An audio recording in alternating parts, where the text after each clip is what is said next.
మోకాల నొప్పులకు ఎటువంటి సర్జరీ లేకుండా ఎపియాన్ పెయిన్ క్లినిక్ అందిస్తున్న అత్యాధునిక చికిత్స. నమస్తే వ్యూయర్స్. డైట్ పాటించడం చూసాం. డైట్‌తో పాటు ఎక్సర్సైజ్ చేస్తున్న వాళ్ళని చూసాం. అండ్ పోస్ట్ కోవిడ్ తర్వాత చాలామంది డైట్ చేంజ్ చేశారు. దానికి తగ్గట్టు ఎక్సర్సైజ్ కూడా స్టార్ట్ చేశారు. వెయిట్ కూడా లాస్ అవుతున్నారు. So, okay. All happies. ఇదంతా పక్కన పెడితే పాపం ఒక కేటగరీ ఆఫ్ పీపుల్ ఉన్నారు. ఒక సెక్షన్ పీపుల్ ఉన్నారు. వాళ్ళ గురించి ఎవరు పట్టించుకోవట్లేదని బాధపడుతున్నారు. డైట్ చేంజ్ చేశానండి. ఎక్సర్సైజు చేస్తున్నాను. కానీ నా వెయిట్ తగ్గట్లేదు అని. పాపం ఎంతమంది దగ్గర చూపిస్తున్నా వాళ్ళకి ఆ క్వెషన్ మార్క్ ఉండిపోతుంది. అంటే ఏంటి ఒక ఏజ్ తర్వాత వెయిట్ తగ్గలేమా? ఇవన్నీ మాట్లాడదాం. ఇవాళ మనతో ఉన్నారు సమతా తుల్లా గారు. MD in internal medicine and longevity expert. నమస్తే అండి. నమస్తే. So, as I said in my introduction, పాపం వాళ్ళని ఎవరు పట్టించుకోవట్లేదు. వాళ్ళ ఆవేదన ఎవరికీ అర్థం కావట్లేదు. అన్నీ చేస్తున్నానండి. నా పక్కావిడ నేను చేసిన రోజులే డైట్ చేసి 5-6 కేజీస్ తగ్గితే, నేను గ్రామ్స్‌లో కూడా తగ్గలేకపోతున్నాను. మీరు యాక్చువల్లీ రేజ్ చేసిన క్వెషన్ చాలా రిలవెంట్ ఇది. అంటే అందరూ similar kind of nutritional plan ఏమన్నా ఫాలో అయ్యి, same amount of exercise follow అయినప్పుడు ఒక గ్రూప్‌లో అందరం ఒకటేలాగా వెయిట్ లాస్ అవుతామా అనేది చూస్తే అందరికీ అది డిఫరెంట్. ఒకరికి పనిచేసిన డైటింగ్ ఇంకొకరికి పనిచేయదు. ఒకరికి పనిచేసిన ఎక్సర్సైజ్ డ్యూరేషన్ ఇంకొకరికి పనిచేయదు. డిఫరెంట్ టైప్స్ ఆఫ్ ఎక్సర్సైజ్‌కి డిఫరెంట్‌గా రెస్పాండ్ అవుతాం కదా! So, there are other factors. అయితే ఇంకేవో ఫ్యాక్టర్స్ ఉన్నాయి. ఉట్టి డైట్, ఎక్సర్సైజ్ కాకుండా. అవేంటి? Third thing is non exercise activity thermogenesis. అంటే ఎక్సర్సైజ్ చెయ్యని టైంలో, అంటే మిగతా టైంలో మనం పడుకోకుండా ఉన్నప్పుడు ఆ టైంలో మనం ఏం చేస్తున్నాం? ఇప్పుడు ఫర్ ఎగ్జాంపుల్ మనకి ఇట్లా కూర్చొని చేసుకునే జాబ్స్ ఉన్నాయనుకోండి. మార్నింగ్ ఎక్సర్సైజ్ చేసిన తర్వాత రిమైనింగ్ టైం అంతా కూర్చొనే ఉంటాం కదా!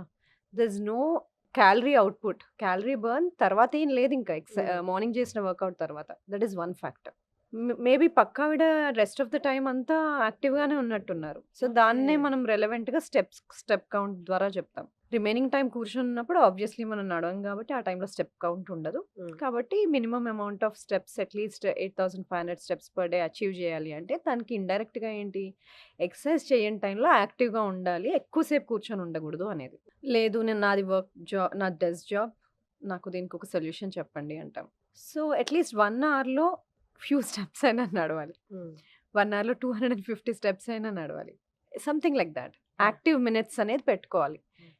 60 మినిట్స్‌లో ఫ్యూ మినిట్స్ అయినా యాక్టివ్‌గా ఉండాలి. 2-3 అవర్స్ టుగెదర్ అలాగే కూర్చొని ఉంటాము అంటే so, that is one thing which is affecting. కానీ ఇప్పుడు దాకా చెప్పారు కదా!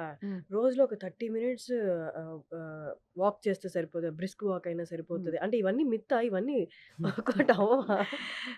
ఎక్సర్సైజ్ డిఫరెంట్ ఫార్మ్స్ కదా! ఇవాళ డైలీ సెడెంటరీగా అసలు ఎక్సర్సైజ్ చేయని వ్యక్తికి నువ్వు ఇవాళ సడన్‌గా 1 అవర్ ఆఫ్ ఎక్సర్సైజ్ చేసి, అది చేసి, ఇది చేసి అంటే బాడీ నెక్స్ట్ డే టైర్డ్ అయిపోయి పడుకుంటాడు. Next day he can't do it. బిగినర్స్‌కి to start somewhere what is the basic thing? Cycling గాని, స్విమ్మింగ్ గాని, యోగా గాని, వాకింగ్ గాని. Minimum 30 minutes per day at least 5 days a week. ఇది కూడా చేస్తున్నాం. అలవాటు అయిపోయింది. రికవరీ బావుంది. నెక్స్ట్ డే పెయిన్స్ లేవు. లేస్తున్నాను.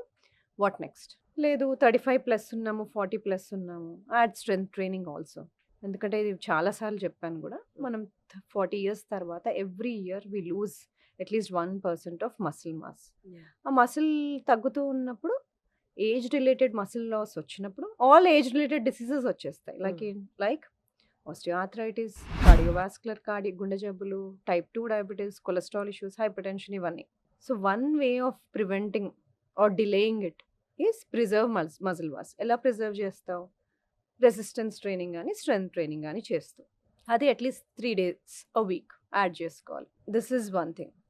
ఇంతకుముందు ఎందుకు మనం ఎక్సర్సైజ్ చేసినా, డైట్ చేసినా వేరే కారణాలు ఏంటి అని డిస్కస్ చేస్తున్నాం కదా! One is non exercise activity thermogenesis. అది కాకుండా స్లీప్‌ని అడ్రెస్ చేస్తున్నామా లేదా? మార్నింగ్ అంతా ఎక్సర్సైజ్ చేస్తున్నావు, న్యూట్రిషన్ కరెక్ట్ ఫాలో చేస్తున్నావు. రాత్రి పడుకుంటేనే కదా బాడీ రిపేర్ అయ్యేది. ఆ టైంలోనే కదా రిపేర్ జరుగుతది. మనకు స్లీప్‌లో 4 సైకిల్స్ ఉంటాయి. Light sleep, deep sleep, REM sleep, NREM sleep అని. ఫస్ట్ మనం ఆర్‌ఈఎం స్లీప్‌లోకి వెళ్తాం. అది చాలా కొంచెం లైట్‌గా ఉంటది ఆ స్లీప్. అదొక 2-3 అవర్స్ అయిన తర్వాత మనం NREM sleep, non rapid eye movement స్లీప్‌లోకి వెళ్తాం. That is the deep sleep. Okay. ఆ టైంలో all human growth hormone release అవ్వడము, రిపేర్ జరగడము, మార్నింగ్ చేసిన మసిల్‌లో ప్రోటీన్ సింథసైజ్ అవ్వడము, రెస్టోర్ అవ్వడము ఆ టైంలో జరుగుతది. అంటే డీప్ స్లీప్ ఈస్ ఇంపార్టెంట్. అయితే అందరము అవి going through the deep sleep లేదు. ఇప్పుడు చాలా మందికి నేను స్లీప్ అసెస్ చేయడానికి డిఫరెంట్ టెస్ట్ చేస్తాము, లేదా వేరియబుల్స్ యూస్ చేస్తాం. ఐ సీన్ దెమ్ కదా. అట్లీస్ట్ మన ఫుల్ పడుకునే లెంత్ ఆఫ్ పీరియడ్లో 50% ఆఫ్ ద టైం మనం డీప్ స్లీప్లో స్పెండ్ చేయాలి, అంటే ఎన్ఆర్ఈఎంలో స్పెండ్ చేయాలి. అలా చేస్తున్నాం అంటే that means we're recovering well. మనకు తెలియదు, మనం పడుకునే ఉంటాం, ఆ సైకిల్స్ ఎలా అవుతున్నాయి, అసలు మనం దాంట్లోకి వెళ్తున్నామా లేదా మనకు తెలియదు. అవి ఎలా అసెస్ చేస్తాము? Some form of testing methodologies. So that thing sleep should be corrected. కొంతమంది ఈ డౌట్స్ కూడా అడుగుతారు, what is the minimum sleep ఎంత పడుకోవాలి? So it can be from 6 to 8 hours. Excessive is dangerous, less than 5 hours also is dangerous. 6 to 8 hours optimum. Okay, 6 to 8 hours అన్నారు, నేను 6 hours night పడుకొని 2 hours afternoon పడుకోవచ్చు అంటారు. It's up to you. కానీ interruption లేకుండా ఒక 5 to 6 hours పడుకోవాలి, interruption లేకుండా, మధ్యలో లెగకుండా. So that is one thing. So sleep, non exercise activity, thermogenesis. And fifth thing is stress. Stress management లేకపోతే, స్ట్రెస్ అందరికీ ఉంటుంది, మేనేజ్ చేసుకోవాలి. అప్పుడప్పుడు ఉండే స్ట్రెస్సెస్ ఓకే, ఇప్పుడు పాడ్కాస్ట్కి వస్తున్నాం, కొంచెం టెన్షన్గా ఉంది, కెమెరా ఫేస్ చేయాలి, ఇలాంటివి ఓకే. ఎగ్జామ్ వస్తుంది, ఇలాంటివి ఓకే. కానీ ఎవ్రీడే ప్రతి ఈవెంట్ని, ప్రతి మూమెంట్ని స్ట్రెస్ఫుల్గా తీసుకొని ఉండే వాళ్ళని చూస్తూ ఉంటాం. ప్రొలాంగ్ స్ట్రెస్, మీరు అన్నది కరెక్ట్. అప్పుడప్పుడు వచ్చే stress fine. Prolong stress, long term stress, క్రానికల్గా అసలు స్ట్రెస్లో ఉన్నప్పుడు, లైక్ ఫ్యామిలీ ఇష్యూస్ కానీ, ఫైనాన్షియల్ ఇష్యూస్ కానీ, వర్క్ రిలేటెడ్ క్రానిక్ స్ట్రెస్లో ఉన్నప్పుడు మనకి స్ట్రెస్ హార్మోన్ కార్టిజాల్ ఉంటుంది కదా, అది రెగ్యులేట్ అవుతుంది. కానీ మనం క్రానిక్ స్ట్రెస్ ఉన్నప్పుడు అది కొంచెం కొంచెం కొంచెం కొంచెం ఎలివేట్ అవుతూ పోతుంది. అది ఎలివేటెడ్ కార్టిజాల్ మనకి బాడీకి మంచిది కాదు. వెయిట్ గెయిన్ అవుతాము, డిప్రెస్డ్గా ఫీల్ అవుతాము, ఇలాంటివి ఉంటాయి. కాబట్టి stress management, sleep, non exercise activity, thermogenesis, NEAT also are important, along with food and exercise to maintain healthy body weight. So ఇవి పాటించి చూస్తే మేబీ మీరు ఒక్కసారి వెయిట్ తగ్గే సూచనలు ఏమో కనిపిస్తాయేమో. అండ్ ఇంకొకటి ఇందాక అడుగుదాం అనుకున్నాను మీరు చెప్తున్నప్పుడు, వర్కౌట్ తర్వాత ఐ వాస్ టోల్డ్, అంటే నా యోగా టీచర్ చెప్పారు, ఫ్యూ అంటే జిమ్ మాస్టర్స్ కూడా చెప్పారు, ఇమీడియట్లీ ఆఫ్టర్ ఎక్సర్సైజ్ ఒక 15 to 20 minutes ఆర్ 15 minutes ఒక న్యాప్ తీసుకుంటే వెయిట్ లాస్ కానీ, లేకపోతే నువ్వు ఎందుకైతే వర్కౌట్ చేసావో మజిల్ బిల్డ్ కాదంటే అది ఎక్కువ హెల్ప్ అవుతుంది, ఇంకా ఫాస్ట్ అవుతుంది అని. How far this is true? స్లీప్తో మసిల్ రికవరీ అవుతుంది అన్నది డెఫినెట్లీ ట్రూ. ఇమీడియట్లీ కానీ అది ఇమ్మీడియట్గా తీసుకోవాలా అనేది ఇప్పుడు లాట్ ఆఫ్ స్టడీస్ ఉన్నాయి. It is not showing so much difference. ఇమ్మీడియట్గా పడుకోవడానికి, నైట్ పడుకోవడానికి ఎక్కువ డిఫరెన్స్ చూపెట్టట్లేదు. అలాగే ప్రోటీన్ ఇంటేక్ కూడా, నువ్వు వర్కౌట్ చేస్తున్నావు, స్ట్రెంథనింగ్ ఎక్సర్సైజ్ చేస్తున్నావు అంటే adequate protein, at least 1.2 grams per kg body weight తీసుకోవాలి అట్లీస్ట్. ఎందుకంటే ఆ మసిల్ రికవర్ అవ్వాలి కదా, you're using muscle to strength train. So protein consumption కూడా ఇంతకుముందు within half an hour తీసేసుకోవాలి protein intake, then only will rebuild, అలాంటి concepts ఉండేవి. But now it is not anymore true, ఎందుకంటే ఎవ్రీడే సైన్స్ ఈజ్ ఎవాల్వింగ్, కొత్త studies వస్తూనే ఉంటాయి. So ఇప్పుడు లేటెస్ట్ స్టడీస్ ప్రకారం ప్రోటీన్ విత్ ఇన్ 1 hour తీసుకోవాలని లేదు, within 24 hours of your exercise you should be consuming the protein that is needed, ఇంతకుముందు మనం చెప్పినట్టుగా. అలాగే నాప్ కూడా, if you're covering it in the night time, well fine. ఒకవేళ night time కరెక్ట్గా లేదు అంటే that you can take a nap after your workout or in the afternoon. Okay, ఈ ఇమీడియట్గా యోగా చేసిన తర్వాత మన చేత శవాసనం వేస్తారు కదా, is that also related to this? That is to cool down, not అంటే కూల్ డౌన్ అండ్ బ్లడ్ ఫ్లోని ఇంప్రూవ్ చేయడానికి. పెరిఫరల్ మనం యూజ్ చేసిన మసిల్స్ అన్నిటికీ బ్లడ్ ఫ్లో ఇంప్రూవ్ చేసి పెరిఫరల్ అంటే ఆర్మ్స్, లెగ్స్ అంతా కూడా వార్మ్ అయిపోయి కామ్ డౌన్ అయిపోతాం. దిస్ కూల్ డౌన్ ప్రతి exercise, any kind of exercise ఏది చేసినా cool down, stretches are important. కొన్నిసార్లు హడావిడిగా వర్కౌట్ చేసేసి కూల్ డౌన్ అవ్వకుండా హడావిడిగా వర్క్ కోసం అలా వెళ్ళిపోతాం, అలా చేయకూడదు. సేమ్ థింగ్ బిఫోర్ ఆల్సో, ముందు కూడా వార్మప్ చేయాలి సో దట్ బ్లడ్ ఫ్లో అడిక్వేట్గా ఉంటుంది మసిల్స్లోకి, and then you will be able to do the workout. Same thing after workout also you should cool down.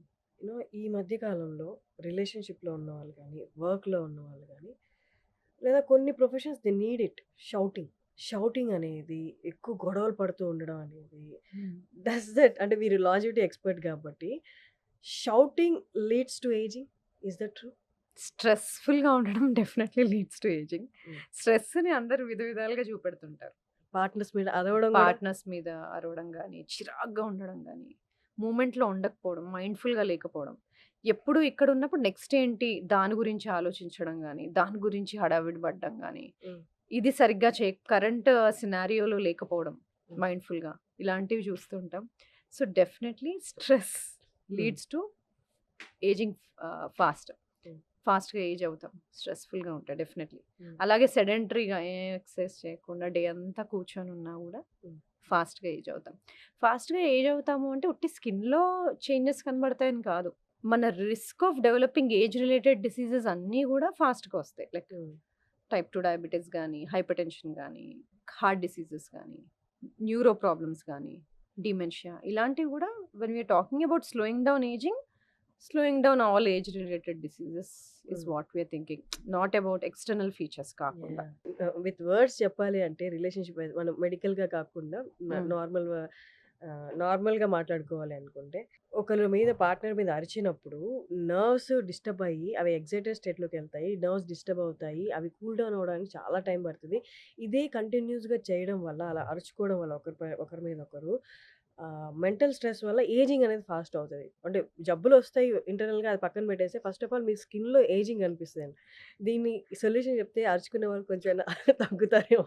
ప్రాబ్లమ్‌ని డిఫరెంట్ వేస్‌లో సాల్వ్ చేసుకోవచ్చు. హ్మ్.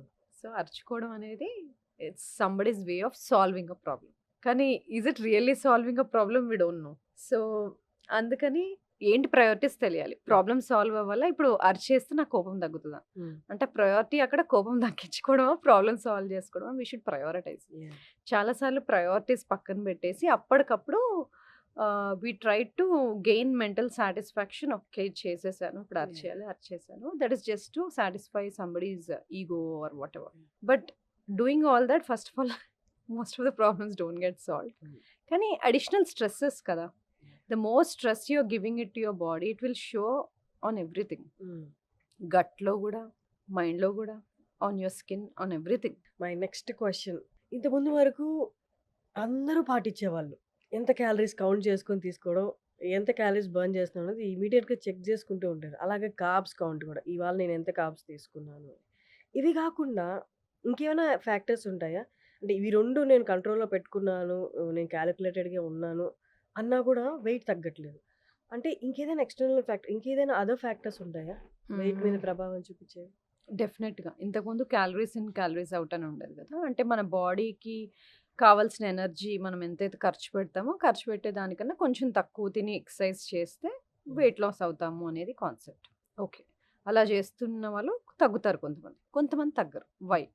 సో, దీంట్లో కొన్ని సినారియోస్ ఉంటాయి. సో, ఇంతకుముందు చెప్పినట్టుగా స్లీప్‌ని ఆహ్, అడ్రెస్ చేయాలి. సెకండ్ థింగ్ కొంతమందికి న్యూట్రిషన్ డెఫిషియన్సీస్ ఉంటాయి. హ్మ్. అవి కరెక్ట్ చేయాలి. ఫర్ ఎగ్జాంపుల్ ఐరన్ డెఫిషియన్సీ, బి12 డెఫిషియన్సీ, డి డెఫిషియన్సీ అంటే డైరెక్ట్‌గా ఈ డెఫిషియన్సీస్ వల్ల వెయిట్ గెయిన్ అవుతదని చెప్పట్లేదు. హ్మ్. ఈ డెఫిషియన్సీస్ వలన చాలా వరకు మెటబాలిజంలో ఇష్యూస్ ఉంటాయి కాబట్టి వాళ్ళు వెయిట్ తగ్గలేకపోతారు కాబట్టి న్యూట్రిషన్ డెఫిషియన్సీస్ కరెక్ట్ చేయాలి. ఇంకొంతమందిలో స్లీప్ ఎందుకు కరెక్ట్ చేయాలి అన్నానంటే వెన్ క్రానికల్‌గా కొంతమందికి స్లీప్ షెడ్యూల్స్, స్లీప్ సైకిలే ఉండదసలు. ఇవాళ 9 అయితే రేపు 12, ఎల్లుండి 2:00 మళ్ళీ మర్నాడు 10 పీఎం అలా డిఫరెంట్ డిఫరెంట్ టైమ్ స్కెడ్యూల్స్‌లో పడుకునేవాళ్ళు. హ్మ్. క్రానికల్‌గా స్లీప్ డెఫిసిట్‌లో తక్కువ స్లీప్‌లో ఉండే వాళ్ళకి జరిగే కొన్ని హార్మోనల్ చేంజెస్ గురించి చెప్తాను. మనకి మెలనిన్ అనేది చాలా ఇంపార్టెంట్. స్లీప్ అంటే మనము మెలుకుండడము, పడుకోవడము అనే ఒక బ్యాలెన్స్‌ని క్రియేట్ చేస్తది హ్మ్. మెలటోనిన్. సో, ఆ లెవెల్స్ పాడైపోతాయి. హ్మ్. స్లీప్ సైకిల్ కరెక్ట్‌గా షెడ్యూల్ చేసుకోనప్పుడు. హ్మ్. అది గాకుండా మనకి లెప్టిన్, రెలిన్ అనే 2 హార్మోన్‌లుంటాయి. వాటి పనేంటంటే తిన్నప్పుడు కడుపు నిండింది అని మనకెలా తెలుస్తదంటే లెప్టిన్ వలన. యాహ్! అలాగే రెలిన్ అనేది హంగర్ హార్మోన్. హ్మ్. ఈ 2 ఉంటాయి బాడీలో. వాటికో బ్యాలెన్స్ ఉంటది. ఈ స్లీప్ షెడ్యూల్ పోయినప్పుడు వాటిలో బ్యాలెన్స్ కూడా పోతది. పోయినప్పుడు హుహు. లెప్టిన్ లెవెల్స్ తగ్గడము, సో తిన్నా గూడా కడుపు నిండిందని తెలియకపోవడం, హ్మ్. ఇంకొన్ని రోజుల తర్వాత లెప్టిన్ రెసిస్టెన్స్ రావడం, అలాగే ఈటింగ్ బిహేవియర్స్ చేంజ్ అవ్వడం, craving for more refined foods, craving for unhealthy foods అలాంటివి రావడం. సో, హ్మ్. ఈటింగ్ బిహేవియర్స్ చేంజ్ అవ్వడం, దీనివల్ల వెయిట్ గెయిన్ అవ్వడం ఇలాంటివి జరుగుతాయి. హ్మ్. ఇవి కాకుండా స్లీప్‌తో కార్టిజాల్, ఇన్సులిన్ కూడా రిలేటెడ్ ఉంటది. సో, అవన్నిటి వల్ల కూడా మెటబాలిజం ఇష్యూస్ వస్తాయి. మన ఫుడ్ ఎనర్జీగా ఎలా వాడుకుంటాం అనేవి చేంజ్ అయిపోతాయి. సో, సింపుల్‌గా అనిపిస్తది స్లీప్ చాలా రిలేటెడ్ అని గాని, ఇన్ని హార్మోన్స్ దెబ్బతింటాయి కాబట్టి స్లీప్ కరెక్ట్‌గా పెట్టుకుంటే all of these hormones fall in place. So కానీ that is other important thing. కానీ చాలా మందికి నిద్రలేమి ఉన్న వాళ్ళ పర్సంటేజ్ రోజు రోజుకి ఎక్కువైపోతుంది. Reasons whatever may be the reasons. స్ట్రెస్సా, ఫ్యామిలీ స్ట్రెస్సా ఏదైనా అవ్వచ్చు. నిద్రలేమి ఎక్కువైపోతుంది. దానికి వాళ్ళు ఎక్స్టర్నల్‌గా, ఓరల్‌గా టాబ్లెట్స్ తీసుకుంటున్నారు. ఓరల్‌గా టాబ్లెట్స్ తీసుకొని నిద్రపోవడం వల్ల అంటే మీరు చెప్పిన మెకానిజం అంతా ప్రాపర్‌గా వర్కౌట్ అవుతదా? లేకపోతే ఓరల్‌గా తీసుకోవడం వల్ల ఎక్స్‌ట్రా ప్రాబ్లమ్స్ వస్తాయి? కొంతమందికి స్లీపింగ్ పిల్స్ పెట్టవలసి వస్తది. సో, స్లీపింగ్ ఇష్యూస్ ఉన్నాయి అంటే కొంతమందికి అబ్‌స్ట్రక్టివ్ స్లీప్ యాప్నియా ఉండొచ్చు. అది అడ్రెస్ చేయాలి. హ్మ్. కొన్ని స్లీపింగ్ డిజార్డర్స్ ఉంటే అవి అడ్రెస్ చేయాలి. అది కాకుండా మీ వర్క్ రిలేటెడ్ బిహేవియర్స్ వలన, లైఫ్ స్టైల్ వలన మీ సర్కేడియన్ రిథమ్ అంటాం కదా! ఈ స్లీప్ వేక్ సైకిల్స్‌ని అది దెబ్బతింటుంది అంటే అది అడ్రెస్ చేసుకోవాలి. హ్మ్. నేను ఒక కేస్ సినారియో చెప్తాను. నా దగ్గరకు ఒక క్లయింట్ వచ్చారు. ఆవిడ షిఫ్ట్ వర్క్ చేస్తారు. హ్మ్. అంటే నైట్‌లో వర్క్ చేస్తారు. డేలో షీ హాడ్ టు స్లీప్. తనకి ఇన్‌ఫర్టిలిటీ ఇష్యూ. ప్రెగ్నెంట్ అవ్వట్లేదు ఆవిడ. హుహు. సో, దానివల్ల హార్మోనల్ చేంజెస్ ప్రెగ్నెంట్ అవ్వట్లేదు. దెన్ తన హిస్టరీ అంతా తీసుకున్నాక నేను ఒకటి అడిగాను. "నువ్వేమైనా చేస్తావా నువ్వు ప్రెగ్నెంట్ అవ్వడానికి నేను చెప్తే" అని అడిగాను. Hmm. Okay. How far she is ready అని. How far she is ready to become pregnant. Okay. I want to give my 100% అని. ఆ! నేనన్నాను, "నీ లైఫ్ స్టైల్ నీ సెట్ చేస్తే చాలా చేంజెస్ జరుగుతాయి. There are chances of you becoming బెటర్‌గా ఫీల్ అవుతావు నువ్వు first thing. Are you hmm. Ready to do those changes" అంటే యెస్ అన్నాను. హ్మ్. మరి దానికోసం నువ్వు ఇలాంటి వర్క్ చేయకూడదు. డే టైమ్ వర్క్ చేసుకోవాలి. నువ్వు కరెక్ట్‌గా పడుకోవాలి హ్మ్. అన్నాను. హ్మ్. సో, బట్ అందరూ చేయలేరు. కానీ తను చేయగలిగింది. తను హ్మ్. వర్క్‌ని చేంజ్ చేసుకొని, రిక్వెస్ట్ పెట్టుకొని వాళ్ళ బాస్‌కి హ్మ్. డే టైమ్‌లో ఏదో 9-5 జాబ్ లాంటిది చేసుకుంది. She started doing some life style changes. Guide చేసాం అంతే. హ్మ్. ఎలా పడుకోవాలి? ఎలా తినాలి? కొంచెం ఫుడ్‌లో, న్యూట్రిషన్‌లో చేంజెస్ చేసాము. స్లీప్ చేంజ్ చేసింది. హ్మ్.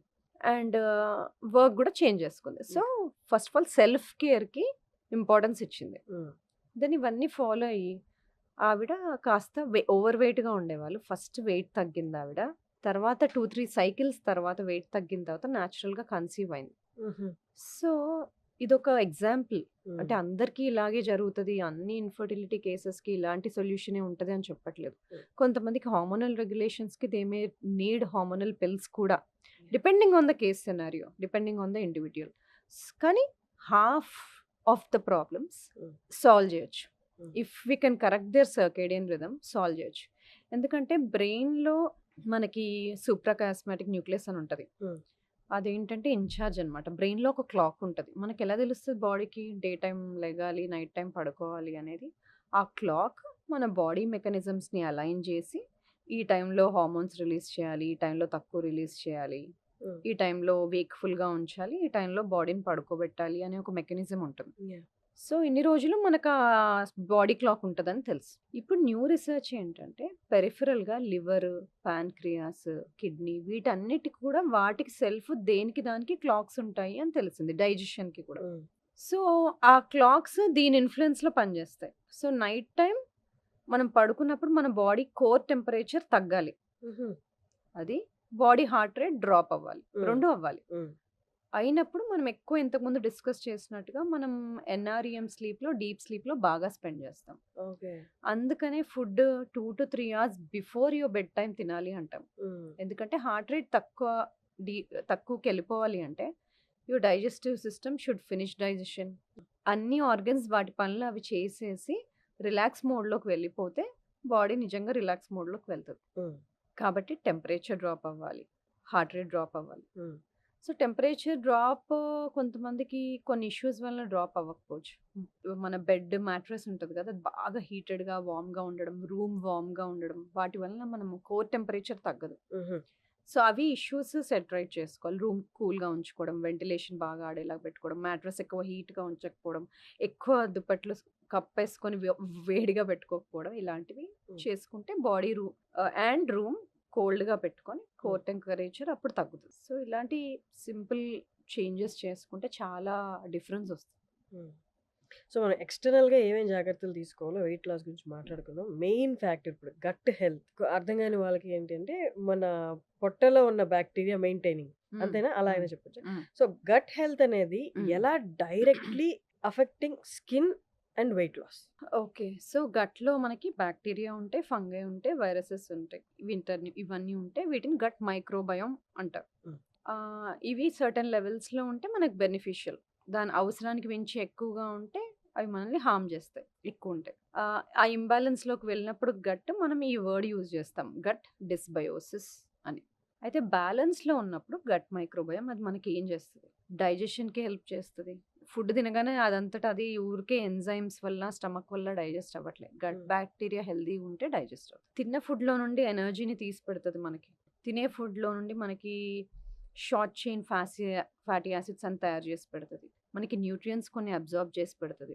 అలాగే గట్ ఇంటిగ్రిటీ అంటే గట్ నీట్‌గా ఉండి, గట్‌లో ఉన్న ఫుడ్ ప్రొడక్ట్స్ బ్లడ్‌లోకి వెళ్ళిపోకుండా హ్మ్. సో గట్ లేయర్‌ని ప్రొటెక్ట్ చేస్తది. ఇమ్యూనిటీని ఇస్తది. అలాగే మన బ్రెయిన్‌కి కావాల్సిన హ్యాపీ కెమికల్స్ డోపమిన్, సెరటోనిన్ అనేది ఒక 80% మన గట్‌లోనే తయారవుతది. హుహు. అది తయారవడానికి గట్ బ్యాక్టీరియానే హెల్ప్ చేస్తది. అంటే హ్మ్. అది క్వైట్‌గా ఉన్నట్టు ఉంటది గానీ, మనకి ఇన్ని పనులు చేసి పెడతది. అందుకే so, butterflies in my stomach అంటారా? ఎప్పుడైనా ఎక్సైట్ అయినప్పుడు? యాంగ్షియస్‌గా ఉన్నప్పుడు ఆ! Butterflies in your stomach. So, gut and brain are directly related. Okay. అదొక్కటే గాదు. Gut is related to all other things. Hmm. Hmm. So, బాడీలో ఇన్‌ఫ్లమేషన్ లేకుండా మనల్ని కూల్ డౌన్ చేసి పెడుతుంది. ఇవన్నీ చేస్తది. హ్మ్. సో, దాన్ని ఫీడ్ చేయడానికి ఆ గట్ బ్యాక్టీరియా హెల్తీగా ఉండాలంటే వాటికి సరైన ఫుడ్స్ మనం ఇవ్వాలి. వాటిని ప్రీబయోటిక్స్ అంటాం. సో, ఈ ప్రీబయోటిక్స్ అనేవి వెజిటబుల్స్‌లో ఉంటది. గ్రెయిన్స్‌లో ఉంటది. రైస్‌లో ఉంటది. బనానాస్‌లో ఉంటది. వీటన్నిటిలో ఆనియన్స్‌లో ఉంటది. హ్మ్. ఆకుకూరలు. సో, ఈ ప్రీబయోటిక్స్ అన్నీ ఇచ్చినప్పుడు వాటికి ఫుడ్ లాగనమాట. వాటిని డెస్ట్రాయ్ చేయకుండా కూడా ఉండాలి. ఆ ఇంబాలెన్స్ చేయకుండా ఉండాలి. ఆ ఇంబాలెన్స్ ఎందుకు అవుతున్నాయి ఈ మధ్య ఎక్కువ శాతం? షుగర్ వల్ల. హుహు. Sugar is not very good for them. Sugar వల్ల. హ్మ్. Refined foods, trans fatty acids బాగా నూనెలో వేయించిన పదార్థాలు. కొన్నిసార్లు వీట్, గ్లూటెన్ ఇప్పుడు జెనెటికలీ మోడిఫైడ్ వీట్ ఏదైతే ఉందో హ్మ్. ఆ మోడిఫైడ్ వీట్‌లో గ్లూటెన్ కంటెంట్, గ్లైడిన్ కంటెంట్ పెరిగి అది అన్‌సూటబుల్‌గా తయారవుతుంది. మనకి. హ్మ్. హ్మ్. దానివల్ల. సో, వీటి వల్ల ఇవి ఎక్కువ కన్జ్యూమ్ చేయడం వల్ల ఇంబాలెన్స్‌లోకి వెళ్తుంది. అయితే మరి ఇట్లా ఇంబాలెన్స్ వచ్చినప్పుడు ఒక ప్రోబయోటిక్ ఏసుకుంటే సరిపోతదా? అని హ్మ్. అందరూ అడుగుతారు. అంత సింపుల్‌గా ఉంటే బావుండును. ఎందుకంటే మనకు ట్రిలియన్స్ ఆఫ్ బ్యాక్టీరియా ఉంటాయి. హుహు. ఒక సింగిల్ ప్రోబయోటిక్ కొంతమందికి పనిచేస్తది. కొంతమందికి పనిచేయదు. ఓకే. ఎందుకు అంటే చాలా రకాలుంటాయి.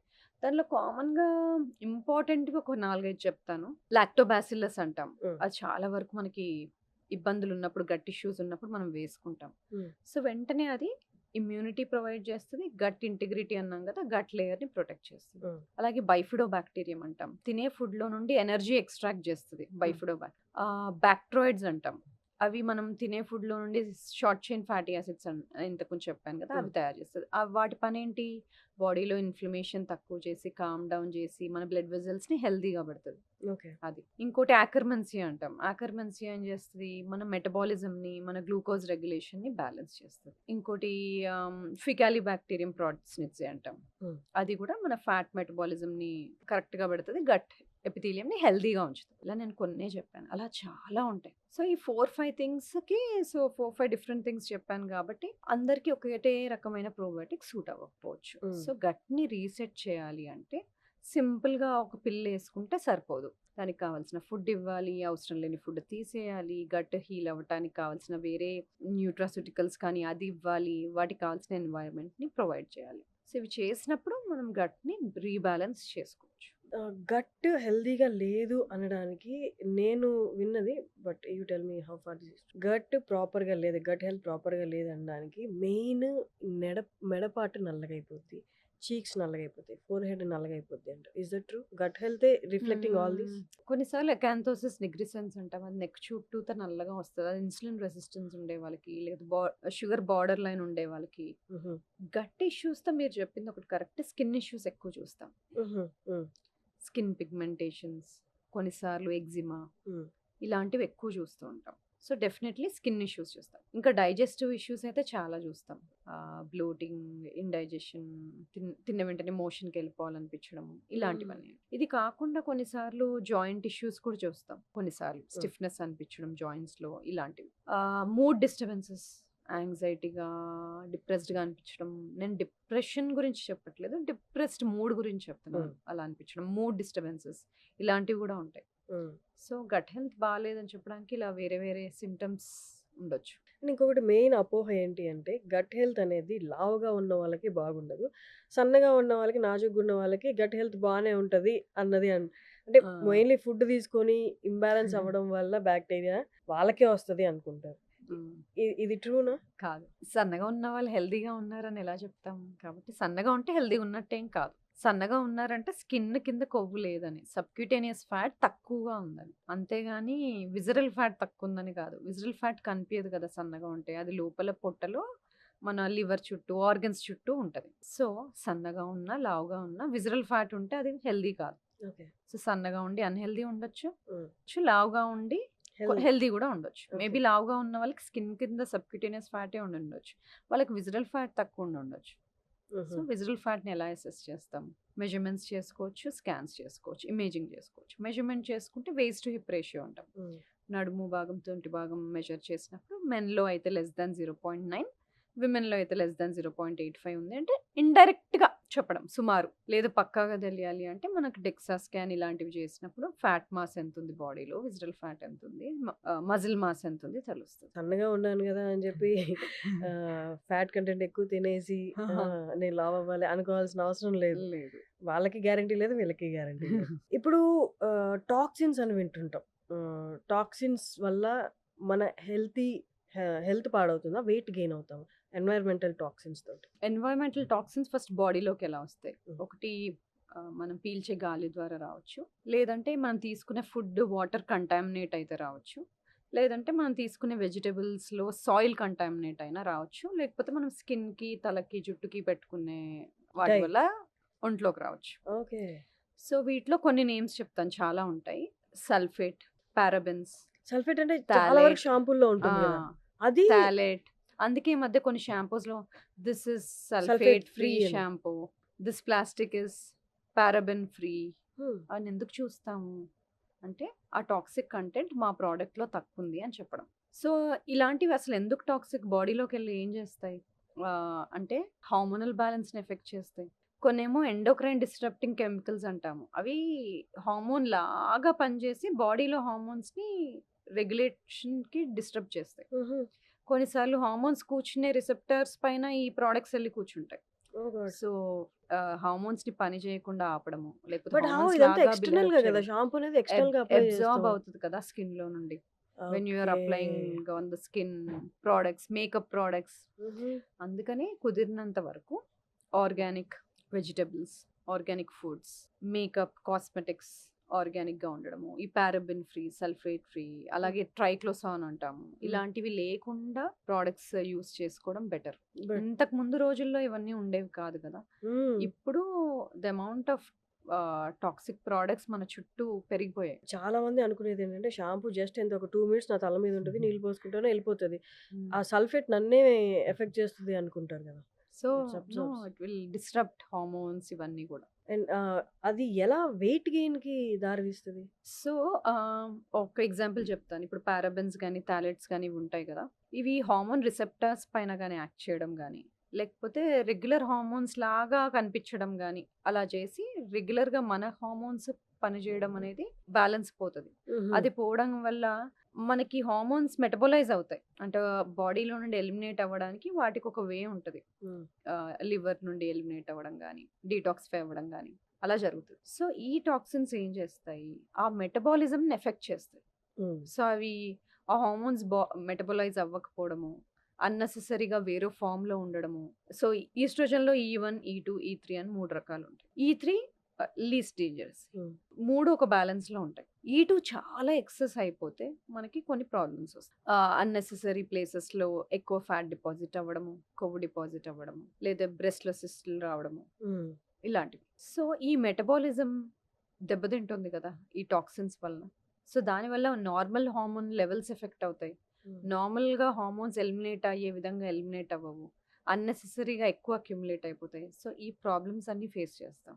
హుహు. సో, అందుకనే వీటికి పేరు ఎండోక్రైన్ డిస్రప్టింగ్ కెమికల్స్ అనొచ్చింది. ఎండోక్రైన్ అంటే హ్మ్. హార్మోన్స్ తయారు చేసే గ్లాండ్స్. సో, ఎండోక్రైన్ డిస్రప్టింగ్ కెమికల్స్‌గా వీటికి పేరొచ్చింది అందుకని. ఓకే. ఫైనల్లీ మనం అంటే elephant in the room address చేయాలన్నమాట. ఎవ్వరికీ లేదు హార్మోనల్ ఇంబాలెన్స్, పీసీఓఎస్, పీసీఓడి అసలు దీనికి సొల్యూషన్ గూడా లేదు. అందరూ దాన్ని ఇంకా యాక్సెప్ట్ చేసేసారేమో లైఫ్‌లో విమెన్ అందరూ. అసలు ఎలా అంటే వాళ్ళు ఎలా దాన్ని ఐడెంటిఫై చేయొచ్చు? లేకపోతే ముందే ఏమన్నా కనుక్కోవచ్చా? హార్మోనల్ ఇంబాలెన్స్ వస్తుంది అని? సో పీసీఓఎస్ అని తెలియాలి అంటే ఎస్పెషల్లీ ఇప్పుడు పీసీఓఎస్ గురించి అడిగారు కాబట్టి ఓవరీస్లలో సిస్ట్లు ఉండాలి. అవి హ్మ్. స్కాన్ ద్వారా తెలుస్తుంది. బ్లడ్ టెస్ట్ చేసినప్పుడు టెస్టోస్టెరాన్ హార్మోన్ ఎక్కువగా ఉండడం అదొకటి. ఇంకోటి బాడీలో ఇన్సులిన్ రెసిస్టెన్స్ ఉండడం. అంటే మనం తిన్న ఫుడ్ ఎనర్జీగా సరిగ్గా కన్వర్ట్ అవ్వకపోవడం, బ్లడ్‌లో గ్లూకోజ్ లెవెల్స్ కొంచెం ఇన్సులిన్ లెవెల్స్ ఎలివేట్ అవ్వడము ఇలాంటివి. సో ఈ 3 థింగ్స్ ఉన్నప్పుడు పాలిసిస్టిక్ ఓవేరియన్ సిండ్రోమ్ అంటాం. హ్మ్. ఇది కొంచెం ఎక్కువ చూస్తాం. మోస్ట్ ఆఫ్ ద టైమ్ చాలా మందికి లైఫ్ స్టైల్ చేంజెస్ చేసినప్పుడు చాలా మందికి తగ్గిపోతాయి. హుహు. రివర్స్ అవుతాయి. హుహు. ఇంతకుముందు మనం మాట్లాడిన చేంజెస్. కానీ కొంతమందికి మటుకు హార్మోన్ రిప్లేస్మెంట్ థెరపీస్ ఇవ్వాల్సొస్తది. ఏంటి అంటే what is it actually? Polycystic ovarian syndrome ఉన్నప్పుడు ఓవులేషన్ అనేది అంటే మనకి 10-14 డేస్ మధ్యలో ఓవం రిలీజ్ అవ్వాలి కదా! హ్మ్. ఆ ఓవం అనేది సరిగ్గా రిలీజ్ అవ్వకపోవడము, పీరియడ్స్ రెగ్యులర్‌గా రాకపోవడము, దానివల్ల ప్రెగ్నెన్సీ అవ్వకపోవడం ఇవి హ్మ్. జరుగుతాయి. హ్మ్. సో ఓవం టైంకి రిలీజ్ అవ్వాలి అంటే హార్మోన్స్ కరెక్ట్‌గా పనిచేయాలి. సో హ్మ్. వీళ్ళకి ఆ ఓవం రిలీజ్ అవ్వని వాళ్ళకి హ్మ్. ప్రెగ్నెన్సీ ప్లాన్ చేస్తున్న వాళ్ళకి కొంతమందికి ట్రీట్మెంట్ అవసరం పడతది. హుహు. ప్రతిసారి ఓన్లీ లైఫ్ స్టైల్ చేంజెసే చేసుకుంటాను. నేను డాక్టర్ దగ్గరికి వెళ్ళను అని అనడానికి లేదు. హ్మ్. హ్మ్. సో పీసీఓఎస్ సస్పెక్ట్ చేస్తుంటే మీకు ఇలాంటి సిమ్టమ్స్ ఉంటే లైక్ రెగ్యులర్‌గా సైకిల్స్ రావట్లేదు.